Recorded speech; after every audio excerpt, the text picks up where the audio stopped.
Good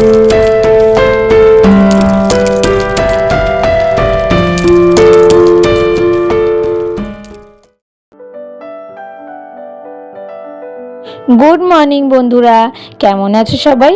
আশা করি সবাই খুব ভালো আছো। আমিও ভালো আছি। আমার এক আকার স্বপ্ন চ্যানেলে তোমাদেরকে অনেক স্বাগত আর ভালোবাসা জানিয়ে আজকের ভিডিওটা শুরু করছি। আজকে হলো শুক্রবার আর ওইদিকে বাইরে কন্টিনিউ বৃষ্টি হয়ে যাচ্ছে। খুব জোরে হচ্ছে না, একদম ঝিরিঝিরি করে হচ্ছে, কিন্তু একভাবে হয়ে যাচ্ছে, যেটাকে বলে নিম্নচাপ। আর সারাদিন এইরকম বৃষ্টি হতে থাকলে না আমার মনটা খুব খারাপ হয়ে যায়। তবে কি কারণে মন খারাপ হয় সেটা তো বলবোই, তার আগে তোমাদেরকে বলবো তোমরা যারা যেখান থেকে আমার ভিডিওটা দেখছো প্লিজ পুরো ভিডিওটা দেখার চেষ্টা করো, আশা করি তোমাদের ভালো লাগবে। তো এদিকে তো দেখতেই পারলে যে আমার গোপুসোনাকে ঘুম থেকে তুলে একটু বসিয়ে রেখেছি, আর ততক্ষণে আমি এইদিকে এই যে ঝুড়িটা দেখছো না, এটার মধ্যে আমি বাসি ফুল ফেলি। তো দেখলাম যে ঝুড়িটা একদম ভরে গেছে আর জায়গাটাও না কেমন নোংরা হয়ে গেছে। তো সেই জন্য ভাবলাম যে এটাকে চেঞ্জ করে দিই, প্লাস্টিকটা পাল্টিয়ে আবার নতুন একটা প্লাস্টিক পেতে দিলাম। এভাবে প্লাস্টিক লাগিয়ে রাখলে কি বলতো আমার নিতে সুবিধা হয় যখন নোংরাগুলো ফেলি। তার জন্য না আমি যখনই প্লাস্টিক আসে বড় বড়, মানে ঠাকুরেরই ফুলের প্লাস্টিক, তো সেগুলো আমি বক্সের মধ্যে রেখে দিই, আর যখন আমার দরকার হয় তখন ওগুলোকে আমি ব্যবহার করি। আর তারপরে এইদিকে গোপুসোনাকে একটুখানি মধু আর চন্দন দিয়ে স্নান করিয়ে দিলাম। আর যেহেতু আজকে মনটা খুব খারাপ লাগছে, তো সেই জন্য ঠাকুরের সামনে না অনেকটা টাইম কাটালাম, কারণ আমার মন খারাপ হলে আমার ঠাকুরের কাছে থাকতেই বেশি ভালো লাগে। আসলে কিছুই নয়, সংসারের কাজগুলো একা একা বোবার মতো করতে করতে না এই চার দেয়ালের মধ্যে মাঝে মাঝে মনটা সত্যিই খুব খারাপ লাগে। তো সেই জন্য যখন বৃষ্টি হয় না তখন ছোটবেলার কথা খুব মনে পড়ে। ছোটবেলায় আমরা যে বাড়িতে থাকতাম না, সেই বাড়ির মধ্যে একটা পুকুর ছিল, তার জন্য বৃষ্টি হলেই না ওই পুকুরটা ভরে যেত আর ঘরের সামনে জল হয়ে যেত। আর সেটা তখন আমাদের কাছে খুব আনন্দের ছিল, কারণ বৃষ্টি হলে জল উঠলে দিদিমণি পড়াতে আসবে না বা আমাদের পড়তে যেতেও হবে না। তো এই সবগুলোই ছোটবেলায় একটু দেখবে মাথায় আসেই। আর তারপরে একটু বেশি জল হয়ে গেলে সেটাকে পুকুর মনে করে সেই জলে স্নান করা, মাছ ধরা, এই সব কিছুই না এত বেশি ভালো লাগতো তখন। এখন তো আমরা বাচ্চাদের কত যত্ন করে রাখি, একটু বৃষ্টির জল গায়ে লাগলে মনে হয় যেন স্কিনের প্রবলেম হয়ে যাবে বা জ্বর এসে যাবে। এত কিছু যত্ন করার পরেও কিন্তু কত সমস্যা আজকালকার দিনে বাচ্চাদের হয়। কিন্তু আমাদের সময় আমরা কত বৃষ্টিতে ভিজেছি, তারপরে সেই জমা জলে স্নান করেছি, তখন কিন্তু এত ঘন ঘন শরীর খারাপ বা জ্বর এত কিছু হতো না। এখনকার বাচ্চাদের যে হারে শরীরে সমস্যা হয়, এখনকার দিনে অনেক কিছু পাল্টে গেছে। আমাদের সময় আর এখনকার সময় অনেক ডিফারেন্স। তাই আজকের দিনে দাঁড়িয়ে ওই সময়ের কথাগুলো মনে পড়লে সত্যি অনেক বেশি খারাপ লাগে, কারণ আমি এখন যা কিছুই পাই না কেন ওই সময়টা আর ফিরে পাবো না। তো যাই হোক, ওইদিকে পুজো কমপ্লিট করে এদিকে রান্নাঘরে চলে আসলাম। আর আজকে আমি রান্না করছি, দেখে হয়তো বুঝেইছো, খিচুড়ি। তবে আমি না খিচুড়ি রান্না করতে খুব একটা ভালো পারি না। একবার তো পুরো ডাল, চালটা বেশি হয়ে গেছিলো, ডালটা কম হয়ে গেছিলো, তার জন্য মনে হচ্ছিল ডাল ভাত রান্না হয়ে গেছে। তো সেই জন্য খুব একটা আমি খিচুড়ি রান্না করি না। কিন্তু আজকে বৃষ্টির ওয়েদারটা দেখে খুব খিচুড়ি খেতে ইচ্ছে করছিল, তাই একটুখানি বলতেই পারো সাহস করে খিচুড়িটা বানাতে এসেছি। শুধু মায়ের একটা কথাই মাথায় এসে রয়েছে, সেটা হলো গিয়ে যখনই খিচুড়ি রান্না করবি তখনই চাল আর ডাল সমান পরিমাণে দিবি। তো সেটাই মাথায় রেখে আজকে একদম ঠিকঠাক মাপ করে বসিয়েছি খিচুড়িটা, জানি না কেমন হবে। তবে জলের পরিমাণটাও একটু মানে টেনশনের ব্যাপার আমার কাছে, কারণ একদম পাতলা হয়ে গেলেও না রনো আবার খেতে পছন্দ করে না ওরকম ধরনের। তো সেই জন্যই আর কি একদম মেপে মেপে জল দিলাম। যতটা চাল দিয়েছি তার থেকে ডবল জল দিয়েছি, 1 কাপ বেশি জল দিয়েছি। মানে যদি 2 কাপ চাল আর ডাল নিয়ে থাকি তাহলে আমি ওই 5 কাপের মতো জল দিয়েছি। তো সেই জলটা এখন গরম করে নিচ্ছি। আর ওইদিকে খিচুড়িটাকে মশলার সাথে ভালো করে কষিয়ে একটু ভাজা ভাজা করে নিচ্ছি, তারপরে এবার গরম জলটা দিয়ে দেব।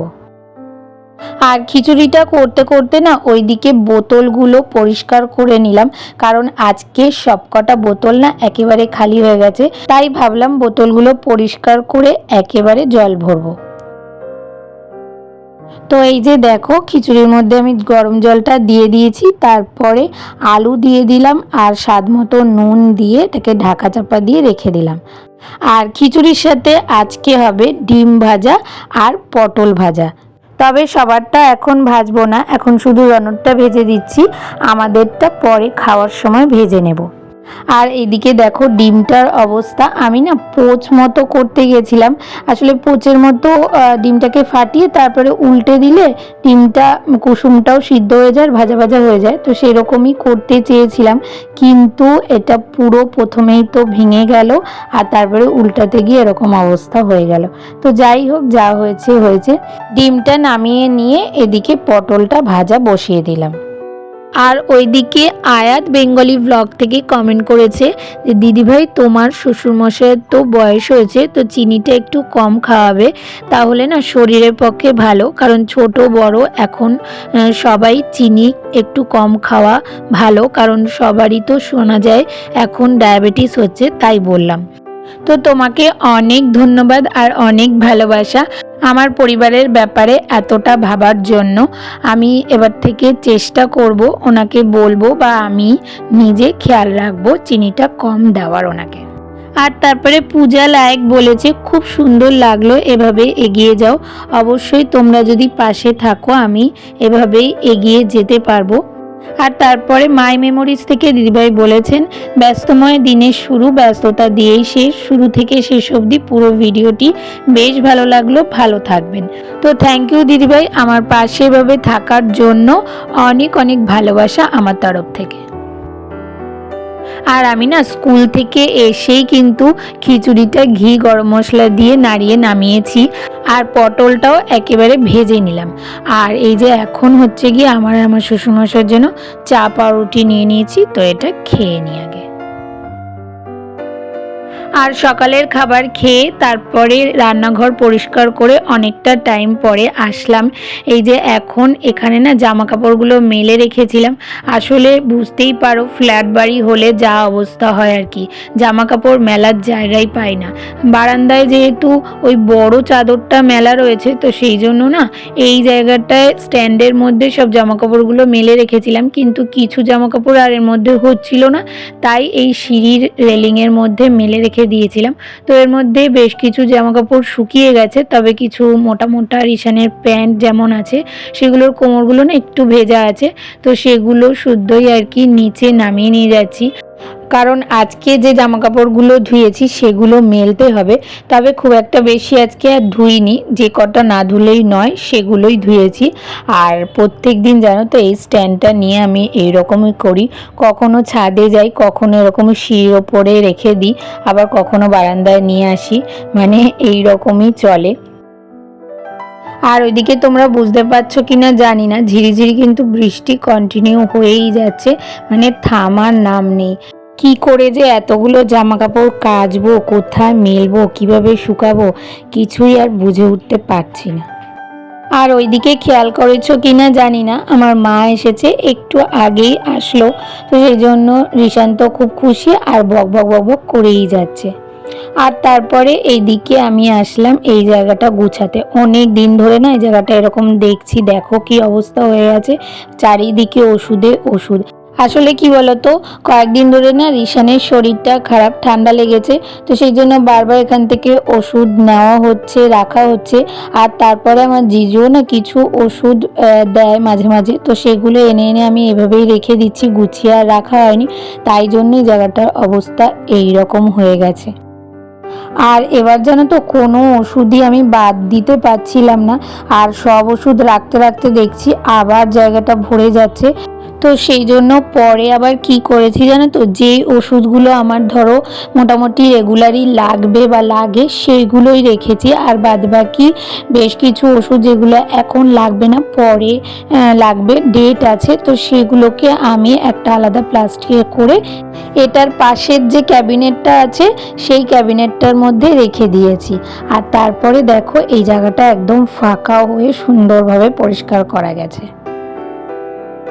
আর এবার খেতে বসবো, তার জন্য ডিমগুলোকে ভেজে নিচ্ছি। আর এখন সবার জন্যই ভেজে নেব। আর খিচুড়ি নিয়ে যে ভয়টা পাচ্ছিলাম না, সেটা মোটামুটি ঠিকই আছে, খুব একটা খারাপ হয়নি, বেশ ভালোই লাগছিল। আর গন্ধটাও দারুণ বেরিয়েছিল। তো চলো এবার খেয়ে নেওয়া যাক। তো আজকে বর্ষা স্পেশাল খিচুড়ি আর ডিম ভাজা খেতে খেতে ভিডিওটা আমি এখানেই শেষ করব। তাহলে আজকের ভিডিওটা তোমাদের কেমন লাগলো? ভালো লাগলে একটা লাইক, কমেন্ট, শেয়ার আর সাবস্ক্রাইব করে পাশে থেকো। আর নোটিফিকেশন বেলটাকে অবশ্যই অন করে অল করে দিও। তাহলে দেখা হচ্ছে নতুন একটা ভিডিওর সাথে। ততক্ষণের জন্য তোমরা সবাই খুব ভালো থেকো, সুস্থ থেকো আর অনেক অনেক স্বপ্ন দেখতে থাকো।